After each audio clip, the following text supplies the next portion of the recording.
So friend hello everyone, एक बार फिर से आप सभी का आपके अपने इस यूट्यूब चैनल पर स्वागत करता हूं। तो फ्रेंड एक बहुत ही बड़ी फिर से यहाँ पे देखिए अपडेट निकल के आ चुकी है। यहाँ पे वेतन आयोग से रिलेटेड मुझे लग रहा है कि ये अपडेट 2 दिन पहले का है, क्योंकि यहाँ पे देखिए साफ साफ लिखा है कि वेतन आयोग सिफारिश देगा दिसंबर तक और 2 से ढाई तक बढ़ सकती है सैलरी। मतलब कि यहाँ पे आपका जो फिटमेंट फैक्टर की बात किया जा रहा है, तो यहाँ पे जो आपका सैलरी है 2 से ढाई गुना तक बढ़ा सकता है। तो फिर यहाँ पे आ जाइए, यहाँ पे देखिए क्या लिखा है कि 7वां वेतन आयोग अंतिम चरण में वित्त मंत्री के लिए चुनौतीपूर्ण कार्य होगा वेतन आयोग लागू करना। और यहाँ पे देखिए नरेंद्र मोदी प्रधानमंत्री और निर्मला सीतारमण वित्त मंत्री, यहाँ पे इनका फाइल फोटो भी यहाँ पे पेपर कटिंग वालों ने अपलोड कर दिया है। फिर यहाँ पे देख लेते हैं क्या क्या इसमें अपडेट दिया गया है। बोला गया है कि 7वां वेतन आयोग अंतिम चरण में वित्त मंत्री के लिए चुनौतीपूर्ण कार्य होगा वेतन आयोग लागू करना। मतलब कि जो 7वां वेतन आयोग चल रहा है, इसका अंतिम चरण चल रहा है कि मतलब कि अब इसको समाप्त किया जाए और 8वां वेतन आयोग के लिए जो कमेटी है जल्दी से गठित करके कर्मचारियों के हित में कोई फैसला लिया जाए। यहाँ पे आ जाइए, लिखा है सब कुछ क्लियर कर दूंगा। साथ साथ लिखा है कि नई दिल्ली अब से 3 माह से भी कम वक्त में केंद्र सरकार को एक कठिन राजकोषीय चुनौती का सामना करना होगा।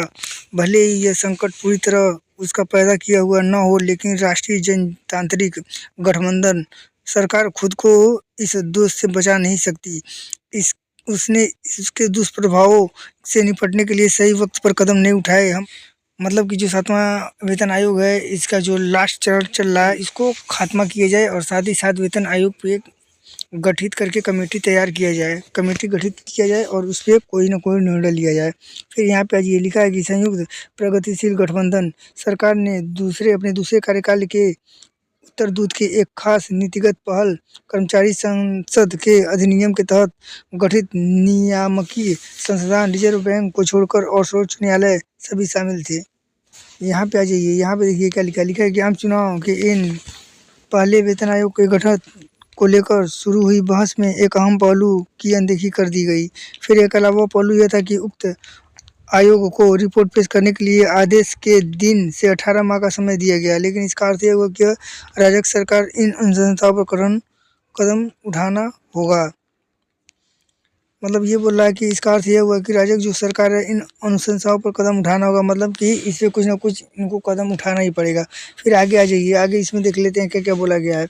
इसमें ये बोला गया कि आयोग ने सरकार में कर्मचारियों की संख्या की तार्किक करने की बात भी कही है। फिर फ्रेंड देखिए आगे क्या क्या बोला गया। फिर इसमें भी बहुत कुछ बात बोला गया कि दूसरी बात, अतीत के सभी वेतन आयोगों का सरकार का वित्तीय स्थिति पर नकारात्मक असर पड़ा है। इसको लागू करने के बाद के वर्ष में हमेशा राजकोषीय घाटे पर दबाव देखने को मिला है।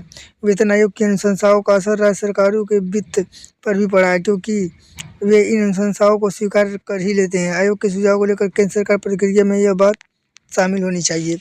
तो फ्रेंड यहाँ पे देखते हैं कब तक ये अपडेट देती है गवर्नमेंट, क्योंकि अब टाइम आ चुका है वेतन आयोग को गठित करने का। और यहाँ पे टाइम टू टाइम सिर्फ यहाँ पे पेपर कटिंग ही वायरल हो रहे हैं। बाकी इस पर कोई अच्छी अभी अपडेट नहीं निकल के आई कि आखिर कब तक इसका कमेटी गठित होगी और कब तक वेतन आयोग को लागू किया जाएगा। तो फ्रेंड जो भी मुझे अपडेट मिलता है वो आप तक मैं पहुँचाता हूँ। तो वीडियो को ज़्यादा से ज़्यादा शेयर करो और मिलते हैं नेक्स्ट वीडियो में। तब तक के लिए जय हिंद, वंदे मातरम।